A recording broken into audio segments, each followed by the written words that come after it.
Iš esmės mūsų diskusijos tema yra kaip intelektinė nuosavybė. Tokia nelengva tema iš tikrųjų, aš pradedu galvoti, aš pats neatsakyčiau šitą klausimą. Kaip intelektinė nuosavybė gali skatinti atsakingą vartojimą ir gamybą? Tai pirmiausia, galbūt apskritai, kas jūsų manimų yra atsakingas vartojimas? Deimantė. Na, atsakingas vartojimas, dabar jau turbūt reikės paantrinti kolegijai prieš tai kalbėjusiai, kad tai yra nepirkimas to, ko nereikia arba to, ko tiesiog negali sau leisti. Nes labai patiko kolegės pavyzdys apie tai, kad tiesiog yra dažnai perkant madą mes galvojame apie statusą, nes negalvojame apie realią daikto vertę, kurią perkame, mes galvojame apie virtualią vertę. Virtuali vertė yra tai, ką kiti pagalvos, kaip aš jausiuosi, kai tą drabužį apsirengsiu, arba ką kitiems komunikuos prekės ženklas, kuris yra ant to drabužio. Tai atsakingas vartojimas yra suvokimas tiek virtualios vertės, tiek ir realios vertės. O reali vertė yra tai, iš ko drabužis yra pagamintas, kokią įtaką jis turės aplinkai ir galų gale, kaip mums seksis jį prižiūrėti ir kiek mes ilgai jo norėsime. Nes viena pagrindinių bėdų, apie ką žmonės dažnai nesusimąsto, manau, mes paskui dar prie to grįšim, yra, kad tai, ko aš noriu dabar, nebūtinai bus tai, ko aš norėsiu rytoj. Tai tas pats galioja ir galvojant apie prekių ženklus ir apie madingus daiktus, apie kurių padirbinius irgi kartais tenka pasikalbėti.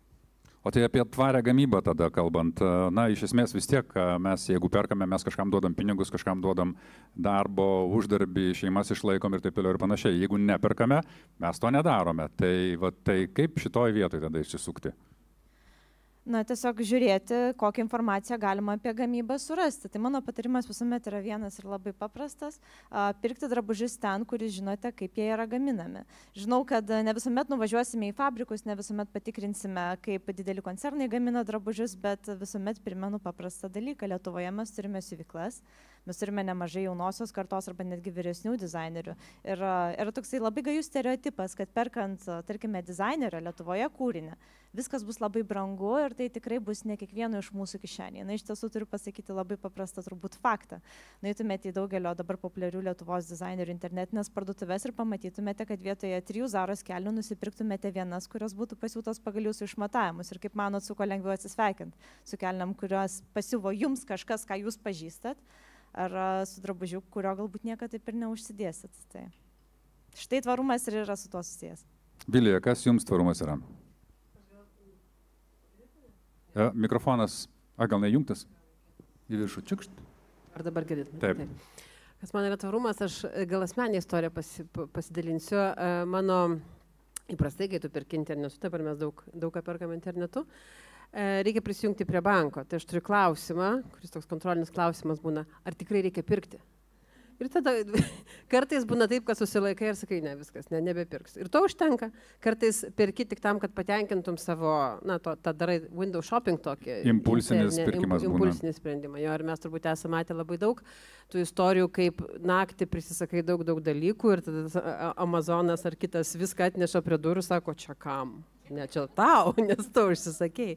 Tai būna gerai, kad galima grąžinti. Iš tikrųjų, nežinau, mano naujiena buvo, kad tas grąžinimas ne visą laiką eina atgal į lentyną arba pasikabina ant pakabos. Čia irgi tokia sudrausminanti priemonė yra. Bet iš tikrųjų daug dalykų yra tiesiog mes darome impulsyviai. Tikrai taip. Mano irgi patirtis tokia, kad aš nusprendžiu pirkti ir tada sakau, pabandysiu aš rytoj. Ir rytoj jau dažniausiai nebeperku. Nežinau kodėl. Kaip tvarumas jums atrodo? Man tai atrodo, kad tvarumas šiaip prasideda iš viso galvoje ir turbūt nuo tokio mąstymo kampo, nes labai dažnai tas impulsyvus toksai pirkimas yra susijęs ne su tuo, kad aš noriu, bet ateina iš kažkur giliau turbūt, galbūt mes anksčiau kažko tai neturėjom, galbūt mes matom socialiniuose tinkluose, kaip kiti žmonės gyvena ir jaučiam kažkokį tokį tarytum poreikį, nors iš tikrųjų to tikro poreikio net nėra, mes tiesiog jį matom ir jisai toks dirbtinis sukurtas yra. Tai man atrodo, kad visą laiką galvojant apie tą atsakingą vartojimą ir tvarumą, reikėtų biškelį sugrįžti į savo vidų ir pas savęs paklausti, kodėl aš iš tikrųjų perku, ar man to daikto reikia, ar aš jį tikrai panaudosiu, ar aš jį perku todėl, kad kažkokia influencerė pasidalino, ant jos gražiai atrodė, tai turbūt ir ant manęs gražiai atrodys, nors aš ir neinu į tos vakarėlius kiekvieną vakarą ir nesipuošiu į kelionės, tokias nevažiuoju ir panašiai. Tai manau, kad reikėtų sugrįžti prie savęs pirmiausia. Nelengva iš tikrųjų, nes prekybininkai tikrai turi labai gerus algoritmus, kaip vis dėlto, kai užduodi savo klausimą, ar tikrai man to reikia, jie atsako, taip, tau tikrai to reikia. Ir jeigu dar abejoja, jie sako, neabejok, tai tikrai tau tiks ir tau tikrai to reikia. Ar matote ryšį tarp intelektinės nuosavybės apsaugos ir vartotojų atsakomybės? Ar tai gali padėti sumažinti per didelį vartojimą, Vilija? Be jokios abejonės atsakomybė yra ir kai mes girdėjome, Urtė berods minėjo, kad mes neturėtume visko sukarti tik tais ant vartotojo, nes turbūt vartotojai, jeigu mes galime įtakoti ir jisai dažnai turi savo proto, jeigu taip galima sakyti, tai prekybininkai, gamintojai, jie nori, kad vartotojas pirktų ir mes čia turim tokias dvi jėgas, kurios, tos du polius labai aišku minusą ir minusą turbūt, nes vienas nuo kito traukiasi. Tai tą padaryti labai sunku, bet vartotojas, aišku, tai yra, jisai priima sprendimą galų gale, ne? Tai be jokios abejonės vartotojas, mes turime kalbėti su vartotoju, turime išviesti ir tai yra ne tik apie tvarumą, apie vartojimo blogį, kad mes kuo daugiau vartojam, tuo daugiau mes resursų tos pačios žemės naudojam, bet yra labai toks, aš kaip teisininkė turėčiau šnekėti apie ir žalą intelektiniai nuosavybei, turbūt apie padirbtas prekes, kiek tai turi įtakos prekių ženklų savininkams, jų teisėms, jų interesams ir kiek tai turi įtakos, kai mes vėlgi kalbėjom apie tai visuomeniai ir kokie dalykai yra finansuojami iš tų nelegalių veiklų. Tai vartotojas yra labai arti intelektinės nuosavybės šiuo atveju. Ir aiškinant jam, pasakojant įvairias istorijas, baisias istorijas, manau, kad mes galime pasiekti tikslų. Ar nėra taip, kad turtingesnėse šalyse vis dėlto labiau yra vertinama intelektinė nuosavybė? Čia tiesiog toks mitas, aš esu girdėjęs. Na taip, mes turbūt esame vis dar esame ten prieš 30 metų, ten kur gyvenome, ne, ir turėjom tokį, arba nieko neturėjom, todėl mums labai reikėjo Nike, mums labai reikėjo to paties Starbuckso. Ir mes ypač, aš save jau drįstu pavadinti vyresnio amžiaus žmogumi, mums tas poreikis vis dar yra išlikęs. Jaunimas, kiek man tenka stebėti vaikus, jie visiškai kitaip reaguoja į tuos prekių ženklus ir jie yra fainai, bet tai nėra visiškai kažkokia tokia asmeninio poreikio patenkinimas. Ne? Ir jie tikrai kur kas atsakingiau šneka apie marškinėlius. Vėlgi, asmeninė istorija, Turkija, turgus, daug futbolo marškinėlių, mano vaikas yra absoliutus futbolo komandų fanas, sako, o kiek marškinėlių labai noriu. Mama, bet jie turbūt netikri, sakau, jo netikri, ne, tada nepirksim. Tai taip, mes vertinam, mums to reikia galbūt labiau vėlgi dėl tam tikrų asmeninių poreikių tenkinimo. Ką aš pastebiu užsienyje, užsieniečiai kartais mažiau supranta apskritai falsifikatų buvimą. Jie netiki, kad tai gali būti. Ir sako, žiūrėk, New York'e nusipirkau Gucci tašį už $100, ar taip gali būti gatvėje. Na, būna labai daug tų smailų tokių, sako, ar tu žinai, ką tu pirkai? Sako, kaip netikra jinai? Jie tiesiog netiki, kad negali būti netikra. Taip. Jo, gerai, beje, Turkijoje toj pačioje esu matęs ne Adidas parašyta ant padirbtų marškinėlių, o Aidibas. Tai tada kaip ir indikacija, kad tai ir signalas žmonėms, bet iš tikrųjų tai yra labai opi problema. Kaip jums atrodo dėl intelektinės nuosavybės ir ta jos apsauga kažkokiu būdu gali įtakoti vartojimą ar vartojimo kažkokiu būdu kontrolę? Aš manau, kad gali, bet turbūt gali per tą švietimą, apie kurį aš ir šnekėjau, nes turbūt kol tu žmogui nepapasakoji, kodėl ta intelektinė apsauga yra tokia svarbi ir su kuo jinai yra susijusi, tol jisai turbūt net nelabai supranta, ką jisai čia blogo daro ir tikrai tokių žmonių yra labai daug. Ir man atrodo, kad kalbant apie tai, kodėl tai yra svarbu, kad tiesiog į tokius paprastus žodžius įvelkant, kad jeigu tu nusipirkai tą padirbtą rankinuką, tai tu pavogiai šiaip jau, nes tu pavogiai kažkieno intelektinę teisę, ar ne, nes jos kažkaip toks neapibrėžiamas dalykas ir žmonėms sunku suprasti. Tai man atrodo, kalbant apie tai ir kalbant apie tos dalykus, ką ir aš pasakojant, kas slepiasi už tų visų padirbinių, skatinant tą žmonių sąmoningumą, tikrai atsiras žmonių, kurie iš tų žinių pradės kitaip žiūrėti ir kitus prekinius ženklus, kalbant ne vien apie garsius dizainerius, bet galbūt toj pačioje Lietuvoje. Mes turim tikrai labai daug pavyzdžių, čia irgi visai nesenai mano šnekėtas pavyzdys, turiu mylimą vieną Lietuvos juvelyrę, kuri susiduria su tokiais atvejais, kai ateina žmonės, nori nusipirkti savo būsimai žmonai sužadėtuvių žiedą, pasiema nuotrauką ir nueina pas kažkokį kitą juvelyrą ir sako, pagamink man tokį patį, nes man per brangu. Nes suprantam, kad juvelyrinis gaminys tai yra ne tik medžiaga medžiaga, auksas, deimantai, bet tai yra ir darbas, ir kūrybinis kažkoks tai darbas, kuris yra įkainojamas tam tikrais pinigais. Tai labai smagu, kad yra tokių kolegų, kurie parašė tai mano juvelyriai ir pasakė, kad atėjo pas mane toks ir toks žmogus ir aš jam atsisakiau tą daryti, bet lygiai taip pat ir tarp tų kūrėjų, man atrodo, yra labai daug žmonių, kurie tiesiog ima kopijuoti savo kolegų darbus, kas yra ganėtinai keista, nes atrodo, tu ir pats darai ir turėtum suprasti. Tai man atrodo, šnekant apie šitos dalykus, kodėl tai yra blogai, kodėl tai turėtų būti svarbu, tai yra tikrai labai artima sąsaja ir žmonės turėtų turbūt mažiau pirkti padirbinių, iš to daugiau pirkti kokybiškų gaminių ir iš to iš esmės pradėti mažiau pirkti, nes kai tu turi keletą kokybiškų drabužių ar dalykų kažkokių namų apyvokos ar papuošalų, tau tiesiog reikia mažiau turėti.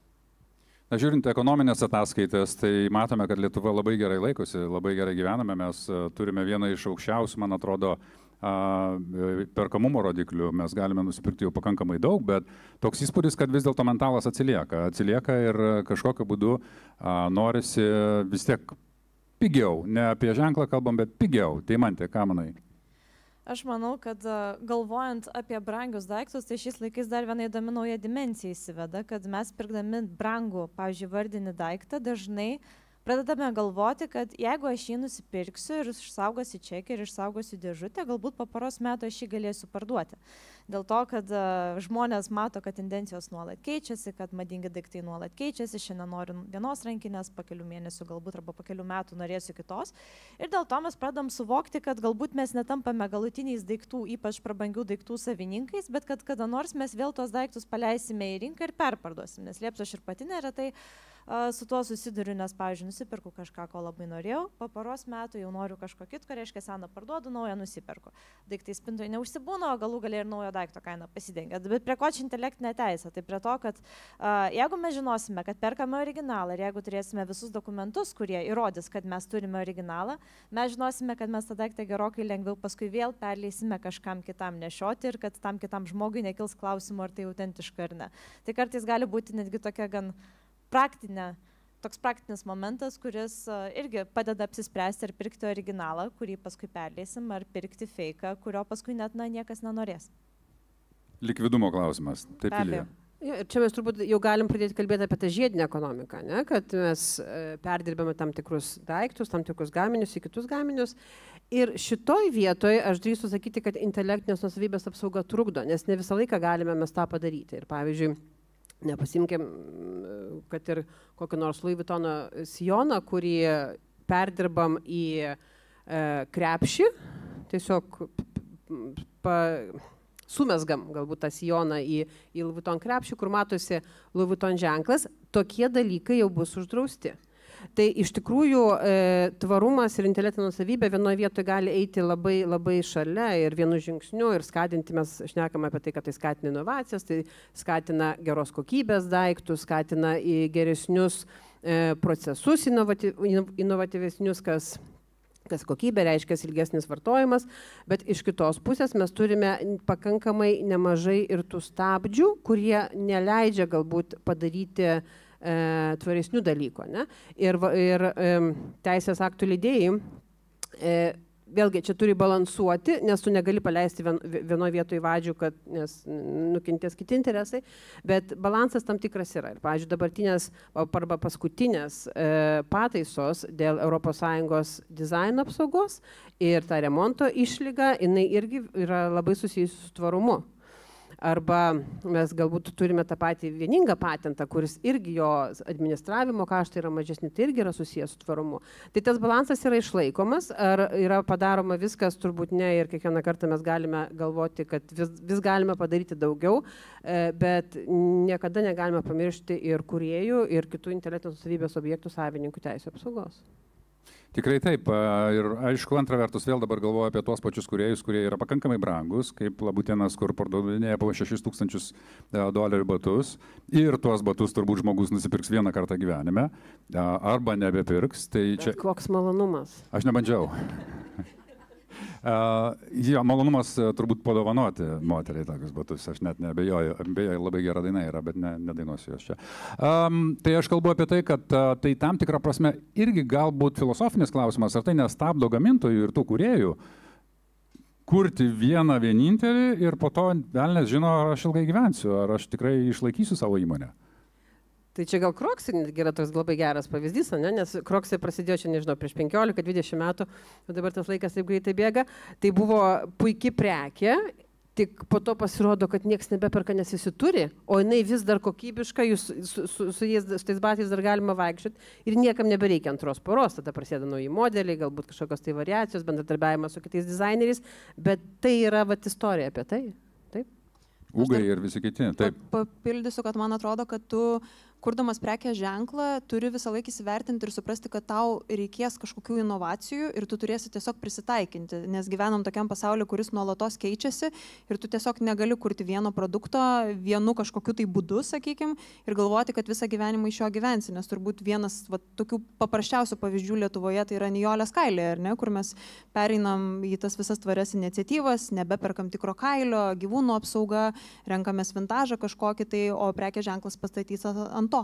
Tai tiesiog turi suprasti, kad turi kažkaip tai prisitaikyti ir imtis kažkokių iniciatyvų tam, kad tavo prekės ženklas būtų sėkmingas daugelį metų. Įdomu beje apie socialinius tinklus ir apie iniciatyvas, kaip tik norėjau jūsų paklausti apie tai, ar yra iš esmės kažkoks trendas, ar bent kažkiek populiaru, tarkim, pasaulyje apie tai kalbėti, apie tai rodyti žmonėm, ar vis dėlto tai yra labai nišinis priėjimas prie medijos. Ta prasme, apie tvarumo iniciatyvas. Apie tvarumą, taip.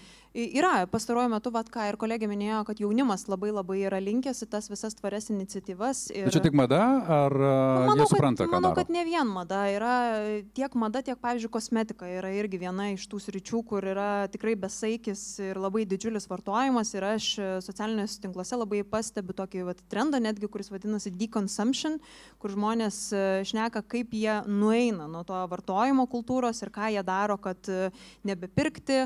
Labai populiarus trendas yra no buy year, kur žmonės tiesiog pasirenka, papasako, kaip jie nieko nepirks, išskiria net biudžetą, kad aš čia pirksiu to, ko man reikia ir nepirksiu dalykų, kurie yra impulsyvūs. Dabar pastaruoju metu labai matau tokį trendą, kuris vadinasi The Pan Project. Tai vadinasi, kad naudoja ypatingai moteris visą savo kosmetiką iki galo. Tai reiškia, kai jau pamato dugną kosmetikos kažkokio tai indelio, nes mes esam linkusios ypatingai kaip moteris, turim tikrai, man atrodo, ne vieną lūpdažį, ne vieną blakstienų tušą, šešėlių palečių ir panašiai, o tikrai neturim daug tų progų, kur naudoti, tai žmonės, ypatingai moteris, bando išnaudoti tą, ką turi ir tik paskui pirkti kažką tai naujo. Tai tų trendų tokių yra tikrai labai daug ir manau, kad jie prasideda nuo jaunosios kartos ir bent jau man tai šneka apie tokį kažkokį gerą pokytį, tai džiugu tą matyti.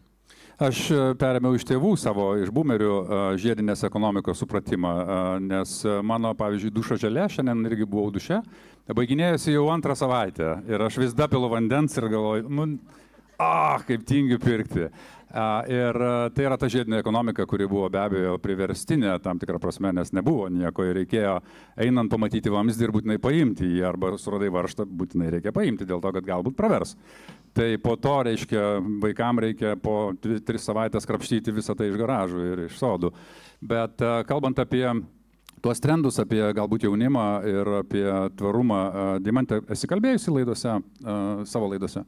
Esu nemažai ir esu kalbėjus ne tik apie visokias geras iniciatyvas, kaip pavyzdžiui dizaineriai, kurie pradeda naudoti kritinio dizaino metodiką, kuriant drabužius. Kritinis dizainas iš principo yra toks metodas, kuris leidžia dizaineriui pagalvoti, kaip jis norėtų kritikuoti šiuo metu egzistuojantį dizainą. Tai visai geras pavyzdys yra tokia dizainerė Emilija Milašauskytė, kuri įkūrė prekių ženklą Efukum ir ji kūrė drabužius, kurie turi 6 rankovės. Žinau, kad skamba šiek tiek keistai, bet iš principo apie ką jinai galvoja, kad dauguma drabužių, kuriuos mes turime, turi labai aiškias vidinės instrukcijas, kaip jos reikėtų dėvėti. Yra 2 skylės rankoms, skylės stuomeniui ir galvai ir mes visuomet žinom, kur yra priekis, kur yra nugara ir mes drabužį dėvime tik vienu būdu.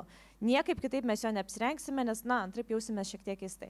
Tai ką jinai sugalvojo, tai kad kai drabužis turi 6 rankovės, tu 2 panaudoji pagal paskirtį arba iš viso nenaudojo, visas likusias suriši aplink savo kūną, taip kas kart suformuojant vis kažkokį naują daiktą. Tai iš principo turi vieną drabužį, bet kurį gali dėvėti tūkstančiais skirtingų būdų. Tai štai esu laidoje apie ją kalbėjusi. Taip pat esu nekartą kalbėjusi ir, pavyzdžiui, apie vadinamąsias upcyclinimo iniciatyvas. Tai reiškia, kai iš jau kažkokio egzistuojančio daikto yra perkuriamas visiškai naujas dizaino objektas, kuris gali būti dėvimas arba gali būti parduodamas. Tai kas yra smagu, tai kad tą daro ne tik, pavyzdžiui, jauni dizaineriai, kurie tą dažnai daro dėl finansinių sumetimų. Tai reiškia, kad tau yra labai brangu nusipirkti, tarkim, metrą naujo gero audinio Danesoje, bet kai tu su to neleidi, tai tu tada geriau nueini į Humaną, kai viskas po 1 eurą ir prisipirki senų drabužių, juos dekonstruoja ir iš jų kažką naujo pasiūlė.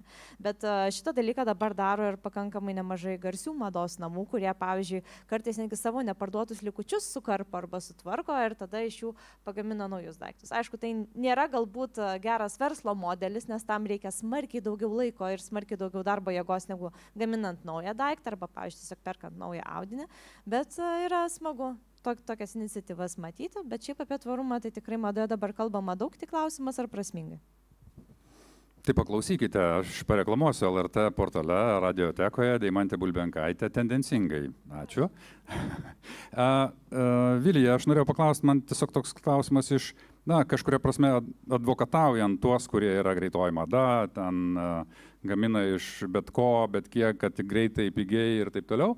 Ar tai nėra kažkuria prasme neteisingas požiūris eiti, sakyti, kad čia nepirkite, čia blogai, čia jie netaip elgiasi ir taip toliau, teisiškai. Tai be jokios abejonės, tai jeigu yra kūryba, turi būti ir jos apsauga, ir aš kaip šnekėjau, mes turime turėti tą balansą, bet turbūt tai, kas yra inovatyvu, tas turi prasmę ir tas turi ateitį, nes ten mes sudedam visą savo viltis. Jokiais būdais aš niekada nepasirašysiu, kad mes galime pažeisti kitų asmenų intelektinės nuosavybės teises, tam, kad tą tvarumą išsaugoti iki galo, nes tai vėlgi bus, tai bus neteisinga jų atžvilgiu, nes žmonės investavo, žmonės kūrė, galų gale tai yra irgi toks paturtas kaip, nežinau, namas, mašina ar bet kas kitas. Tai turime apie tai galvoti, bet manau, kad ir esama teisinė bazė, jinai pakankamai leidžia išnaudoti galimybės, kad tas tvarumas veiktų. Kaip Jūs vertinate, čia tikrai nenoriu kalbėti apie tą tinklą, nes galbūt dabar greitai nesugalvoju kitų pavyzdžių, bet tarkim, tai yra tikrai pigus produktas, ypatingai tarp studentų mėgstamas, bet dizainerių sukurtas IKEOS, pavyzdžiui, baldai. Ta prasme, pati IKEA turiu tuomet. Aš kalbu patį principą, pati IKEA galbūt dabar neaktualu, bet kalbu apie tai, kad tai yra ir greit kažkuria prasme vartojami daiktai, yra pigus, bet sukurta dizainerio, tai yra, tam tikra prasme vėlgi intelektualinė nuosavybė ir taip toliau. Aš asmeniškai, kadangi tai yra ir su baldais, ir su drabužiais, dabar labai populiaru, kad garsus dizaineriai kūrė kažkokias bendras kolekcijas su greitosios mados parduotuvėmis. Lygiai taip pat tai darosi labai populiaru tarp įžymybių, įvairių Hollywoodo aktorių, žvaigždžių ir panašiai. Tai man asmeniškai tai yra dar tiesiog papildomas toksai vartojimo skatinimas, nes tie žmonės, kurie kūrė tas bendras kolekcijas, labai dažnai tų daiktų tikrai patys nenaudoja. Ypatingai čia visai nesenai skaičiau, kad žmonės juokauja apie tai, kad būtų smagu pamatyti tas įžymybės, kuriančias tas kolaboracijas, apsirengusias tais rūbais per Met Galą, pavyzdžiui. Nes ten Rita Ora kūrė įvairias, ten Naomi Campbell su Pretty Little Thing dabar darė kolekciją. Tai tikrai tie žmonės savo vardu ir savo veidu ir savo kažkokiu statusu visuomeniai parduoda ir parduoda gerokai daugiau negu tas prekinis ženklas parduotų pats, bet jie patys tų drabužių nenešioja, tai man čia toks gaunasi šiek tiek ir vartotojo apgavystė tuo pačiu, nes jisai perka tarytum vardą, kurį seka, bet tuo pačiu tas pats vardas nelabai mėgsta tą produkciją. Bet aš gal galiu paoponuoti, nes turbūt jeigu pigu, tai nereiškia, kad greita, nebūtinai greita, nes jeigu tai yra geros kokybės, jeigu tai yra ilgai naudojamas daiktas, tai gal leiskime gražų daiktą nusipirkti daugeliu žmonių, turbūt mintis čia galėtų būti ir tokia. Yra tokia, bet jeigu tas baldas perkeliauja iš buto į butą ir jau antrą kartą nebesusirenka? Gal meistras blogas? Oi ne, ką tik tai krauščiausi, patikėkit. Gerai, pakalbėkime apie verslą. Kaip jūs įsivaizduotumėte, galima būtų verslą paskatinti gaminti, apskritai galvoti tvariai? Kokios iniciatyvos ar, nežinau, paskatinimo priemonės galėtų būti? Kas tai galėtų būti? Man atrodo, kad verslo, ypač Lietuvos, labai reikia to tokio pagalbos iš valstybės. Ne? Ir mes kalbam tiek apie finansinę pagalbą, tiek apie švietimą, tiek apie tiesiog tokį palaikymą. Ir Lietuva turbūt yra gera vieta kurti inovacijas pagal tą politiką, kurią mes dabar turime. Ir neleis sumeluoti patentų biuras, jau kelis metus iš eilės mes turime ES iniciatyvą dėl, pavyzdžiui, prekių ženklų registravimo, dalies mokesčio kompensavimo. Tai verslas iš tikrųjų yra labai alkanos tokiems dalykams ir jie gali leisti savo tada registruoti prekių ženklus, saugoti savo intelektinę nuosavybę, nes šnekant su verslu mes matom, kad ne iki galo galbūt supranta vertę ir tada šiek tiek pagaili pinigų. Bet kai kažkas duoda iš šalies, viskas yra tvarkoje, tada mes tą padarom. Tai turbūt valstybė turėtų būti suinteresuota ieškoti tų skatinimo programų, tam, kad bent jau dalis intelektinės nuosavybės galėtų būti apsaugota pasinaudojant papildomomis valstybės investicijomis. Na ir aišku, tinkamas reglamentavimas. Ir priežiūra turbūt administravimas, nes aš įsivaizduočiau, ypatingai ankstesniais laikais, tai buvo skatinimo priemonės praktiškai tik tai tam, kad jas pasiimti ir praktiškai nieko nedaryti. Ne, tai čia jau kita dalis turbūt. Ir pagal tai šitoje vietoje turbūt labai sunku pasiimti tos pinigus ir jų nepanaudoti, nes pradžioje jas reikia sumokėti, bent jau pagal tą programą. Tai čia turbūt tos dalies nėra. Dar kita vieta, tai yra tų teisių įgyvendinimas. Ne? Jeigu aš registruoju prekių ženklą arba jeigu aš pateikiu paraišką patentui gauti, kiek vėliau aš esu tikras, kad teises galėčiau įgyvendinti. Bet vėlgi ir šitoje vietoje aš manau, kad mes esame labai neblogoje situacijoje, nes teismų procesai vyksta pakankamai greitai, mūsų teisėjai yra pakankamai kvalifikuoti ir reikalai ten, aišku, aš visą laiką galėčiau pasakyti, kas galėtų būti geriau, bet mes nesam pačioje blogiausioje situacijoje. Puiku.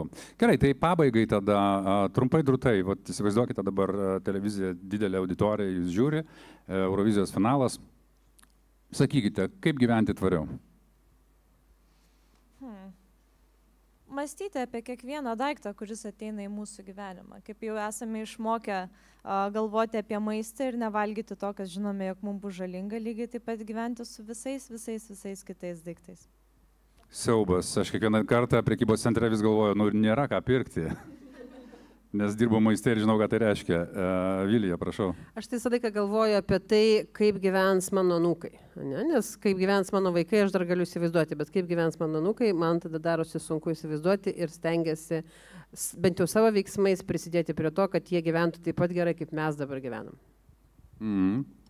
Aš tai manau, kad reikia pradėti pirmiausia ir pabandyti ir tiesiog pradėti nuo savęs kažkokiais mažais tokiais žingsniais. Vienas yra pagalvoti ir nepirkti, grįžti prie to daikto rytoj ar poryt ir jeigu reikia, tada nusipirkti, pradėti rūšiuoti, pradėti, nežinau, neštis į darbą pietų dėžutę, o nepirkti iš kažkur tai, nes labai geras pavyzdys, mes kai pradėjom namie rūšiuoti ir turim tas rūšiavimo maišus, mano vyras šiaip yra toksai konservatorius, kur jam visą gyvenimą taip kaip buvo, taip jisai ir daro ir nieko negalvoja.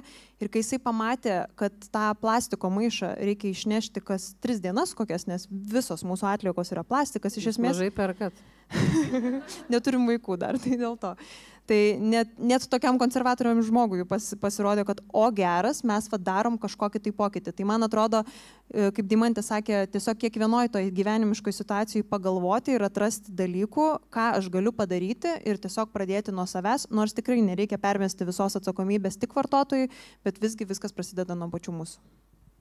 Tikrai taip, ir mes tarp skautų, ypatingai kai miške būname stovykloje, mažiems vaikams sakome, kad radai vietą, palik ją dar švaresnė negu iki tavęs buvo, tai galbūt galima tą pritaikyti žemėje. Ačiū Jums labai, dėkokime mūsų diskusijos dalyviams.